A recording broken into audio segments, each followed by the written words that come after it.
ما هذه الغبنة يا سادة؟ حقيقة كلنا كنا متوقعين هاي النهاية، بس الحلقة كانت مليئة بالمغثى يا أخي. عموما حيكون هذا ملخص سريع للحلقة الأخيرة من هجوم العمالقة وتقييم الحلقة وكذلك نهاية هذا الأنمي الرهيب اللي ما صار رهيب بعد هالحلقة. إيه شقول بس. عموما فانز هجوم العمالقة أعتذر لأنه حسفل اليوم بالأنمي، مع إنه هذا الأنمي ترى هو رقم 1 عندي، بس من الغبنة يا أخي. يعني ختم مسيرة هالأنمي بشكل أقل ما يقال عنه مستهلك، وقلل من تقييم الأنمي بشكل كبير وعالميا، وممكن تروح تتأكد بنفسك. المهم يا صديقي نبدأ على بركة الله. أول شيء ومن الحلقة اللي قبلها والموسم اللي قبله أنا كنت معترض بشدة إنه شلون راينر وبيك وآني وغابي وشلة المارلي ذولا يصيرون أصدقاء للفيلق بهاي السهولة. شلون يعني؟ هل نسوا شنو سووا ذولا بأصدقائهم وأهلهم؟ معقول نسوا كل اللي صار؟ يا أخي ما قدرت أبلع هذا الجزء من القصة أبدا، والكاتب كان يسلك بشكل مو طبيعي ومغثل الأمانة، والنوب إجوا بهاي الحلقة يستميتون بالدفاع عنهم. يا رجال كأنه تقول أصدقائهم من زمان وعزهم مين. يعني صراحة قوة الصداقة اللي حسيتها بينهم من هاي القتالات شيء لا يوصف، يعني حتى ما صارت بفيلق الاستطلاع يمكن، وحقيقة ترفع الضغط بكل معنى الكلمة. المهم طبعا بدأت الحلقة والشلة الطيبة يصارعون عمالقة إيرين ويسطرون أروع البطولات في ذلك، وكل ما واحد منهم ينحصر بالزاوية يجي الثاني يساعده. شلون لا تسألني. وكانت خطة آرمين إنه يروح يفجر ركبة إيرين ويخلصنا منه. إيه يا الخاين نسيت الخبز والملح. ولا كأنه إيرين سوى كل هذا على مودكم يا تيوس. وإجا هذا الحيوان اللي ما أعرف اسمه، يعني شنو أسميه ما أدري، وأكل آرمين، واللقطة هذه كانت مريحة يا أخي، وأنا أشوف آرمين يتعذب لأنه يستاهل هالأدبسز. المهم ظلوا يقاتلون ويقاتلون ويقاتلون، حرفيا نص الحلقة هم يقاتلون، وإيرين يطلع لهم كل من امتلك عملاقا على مر السنين، والغريب إنه كانوا يهزموهم بكل سهولة. شلون لا تسألني. بعدين لما إيرين طلع عملاق بيرتولتو وانحصروا وجوه والوضع كان بائس جدا، كانوا كلهم على حافة الموت تقريبا. يأتي كيس الكاتب الكبير، منو يجي ويطلع؟ فالكو يا سادة. فالكو قاعد يطير. شلون لا تسألني همين. واللي كانوا وريثين العملاق قبله ولا واحد كان يقدر يطير، صح كانوا يقمزون بسرعة بس طيران هاي جديدة. شلون صارت هذه طفرة لو شنو ما تدري. ومن الشغلات المو منطقية شلون فالكو أصلا قدر يلحقهم أساسا.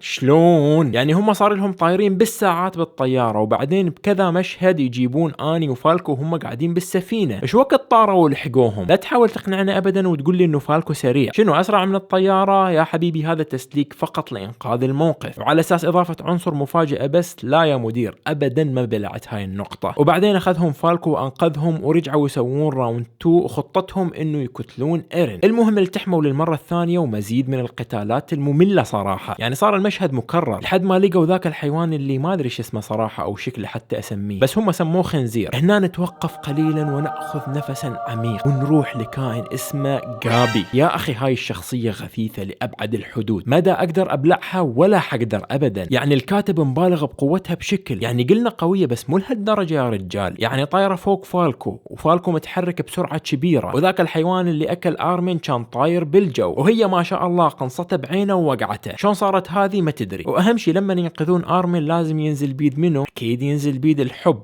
آني. يا أخي والله تعبنا من هالدرامات البايخة. وبعدين سالفة إنه زيك وآرمين أقنعوا اللي ماتوا إنه ينضمون إلهم ويدافعون عنهم. شنو هاي؟ ما هذا الهراء والتسليك؟ شلون يعني غلبوا المؤسسة يومر لو شنو؟ وكماله زيك تحرر من المكان اللي كان بيه. شلون ما تدري. والله آرمين نقول كان ببطن الكائن وحرروه. زيك من وين حرروه؟ طلع فجأة من عظم العملاق بدون مقدمات. وبعدين الكاتب تعال انت اريد احكي وياك، شنو سالفة كل ما تطلع زيك الطلعة لابس بدون ملابس؟ شنو يعني الحكمة والهدف؟ مو شفناه لابس ملابس بالذكريات. اخاف جماعة فليكس اثروا عليك لو شنو. اما لقطة ليفاي لما انقص راس زيك هذه من المشاهد القليلة الجيدة بهاي الحلقة، يعني هيك شفت الغليل صراحة وكنا ننتظرها من زمان. صراحة ما اشفقت عليه ابدا لانه يستاهل هالقرد، هو قرد اصلا. شلون تجرأ وقتل إيروين ما اريد اغلط. المهم فطس ومات. المهم بعدها رجع آرمين بكل فخر وثقة ووقف وفجر ركبة إيرين وطلع ذاك الكائن اللي اتوقع هو 44 من شكله مبين، بس عنده عمود فقري ولونه ازرق، وحاول يروح الراس إيرين والكل حاول يمنعه انه يوصل. وبعدين إيرين يتحول لعملاق مثل العملاق الضخم، وهذا الكائن 44 يحول كل الارضيين الموجودين لعمالقة. صراحة هاللقطة بردت قلبي، خصوصا كوني وجان والغثيثة غابي. يا اخي يا ريت ظلوا هيك وارتاحين منهم وما غثتهم. حياتهم. ونجي حاليا لميكاسا. لماذا أيها الكاتب النذل تخلي ميكاسا هي اللي تقتل إيرين؟ كانت مستميتة إنه تسوي هذا الشيء وعازمة بكل قوتها. والله غبنا يا أخي، يعني لو كانت لآرمن أتقبلها شوية، بس ميكاسا هاي قوية صراحة. فبعد كل الحب والدفاع عن إيرين تكون نهايته على إيدها؟ يعني شنو ده يطبق المثل ومن الحب ما قتل له شنو؟ وبدت وراها عاد ذكريات مملة وشرح ليش إيرين سوى هيك وطارت ثلث الحلقة. وبعدين ميكاسا أخذت راس إيرين حتى تسوي له عزا محترم. يا شيخ أنت قاتلته وتسوي له عزا محترم، ونعمة التربية صراحة. وبعدين بقدرة قادر وبقدرة ما كل اللي تحولوا إلى عمالقة رجعوا بشر. يا سلام. وعلى أساس إنه إيرين مسح قوة كل العمالقة وحرر الكل صراحة. بس كان باقي يسوي إيدو تنسي ويرجع الماتو حتى يعيش الكل حياة سعيدة. وجايب لك جان واللي وياه صاروا سفراء السلام. يا رجال انتو سفاحين، تصيرون سفراء للسلام. بس فعلا هذا الواقع اللي صاير اليوم، اللي يريقون الدماء هم نفسهم مدعين سفراء السلام. بعدين تعال شنو وضع ليفاي؟ صار مقعد ويوزع نساتل على الجهال. يعني الكاتب تفنن في تعذيب ليفاي خلال كل الأجزاء السابقة وختمها بهاي الطريقة. صراحة فقدت الأمل بهذا الكاتب. يعني شوفوا، بالعموم موتة إيرين ما أشوفها النهاية الأفضل للأنمي. هاي وجهة نظري بس، فلا تتحمس وتنزل وتكتب لي بل مفروض يموتوا من هالكلام. أنا أحترم رأيك أكيد، ولكل منا رأيه، بس رأيي هو الصح. وعموما صار اللي صار وما حنقدر نغير شيء. وبالنسبة للرسم والتحريك كان جيد صراحة من وجهة نظري. بس شنو هاي؟ ممكن أحد يفسر لي ما هذا يا مدير؟ هذا وجه إنسان بشري لو شنو؟ عموما الرسوم والألوان كانت جميلة همين، وكذلك الساوند تراكات. يعني هيك رجعت لنا الذكريات القديمة والأوستات الأسطورية. والنهاية مال الأنمي ذكرتني بعدة نهاية أنميات مثل أنمي كود جياس أو كود جيس. البطل اللي هو الشرير وحد الناس كلها ومات بالنهاية وعم السلام والوئام. ومنو قتله؟ صديق الحميم. وهنا منو قتل إيرين؟ صديقته العزيزة. بس صراحة لا أكو اختلاف يا أخي، كان ممكن تكون النهاية غير. بس هالكاتب عرفه يا أخي سفاح يا رجال. هالكاتب هو اللي لازم يموت. قاتل 90% من شخصيات هالأنمي. أتوقع مفروض ياخذ جائزة جينيس لأكثر كاتب سفاح بالتاريخ. وبعدين تعال بنهاية الحلقة أكو لقطة جابوا إنه ولد يدخل المكان مثل الشجرة، مثل اللي دخلت بيه يومر من قبل. شنو نستنتج من ذلك يا مدير؟ شنو تقصد يا كاتب؟ هل حتنعاد الدورة مرة ثانية وواحد ثاني ياخذ قوة المؤسس لو شنو؟ أدري اللي كان يريد يوصل الكاتب إنه القتالات في العالم لا تنتهي، وإن توقفت الآن لفترة حترجع مرة ثانية، مثل ما شفنا جيش البارادايس يعد العدة خوفا من انتقام الشعوب المتبقية. يعني دورة الحقد والانتقام لن تتوقف أبدا، والحروب لن تنتهي. ومنه حيكون ضحيتها؟ الأبرياء العزل والصغار والنساء. وحقيقة هذا واقع اللي يريد يوصله، بس هم يشفع لك يا إيسياما. كان ممكن النهاية تكون أفضل من هيك. المهم هذا كان رأيي وتقييمي لهاي الحلقة. وإذا أقيم الحلقة والنهاية من 10 أنطيها 7.5. ترى هذا تقييم الحلقة بس مو الأنمي كامل، لأنه إذا الأنمي كامل حيختلف التقييم طبعا. وحيكون أكو فيديو ثاني حقيم بيه الأنمي وأتكلم عنه من البداية للنهاية. والآن نقول وداعا لهذا العمل الجميل الذي أمتعنا لمدة 10 سنوات عدا النهاية طبعا. ولكن سيظل أنمي رائع وله رونقه الخاص ولمسته المميزة. وأكيد هنا حيجون المطبلين ويلغون أنه هذا رأيك إلك ورأيك تعبان والنهاية أسطورية ومن هذا الكلام الكثير. أقول لك حبي كل من إلى رأيه وبس يا وحش. وبس إذا عجبك المقطع اشترك بالقناة وحط إعجاب وتعليق، ونشوفكم إن شاء الله في فيديو قادم. في مان الله.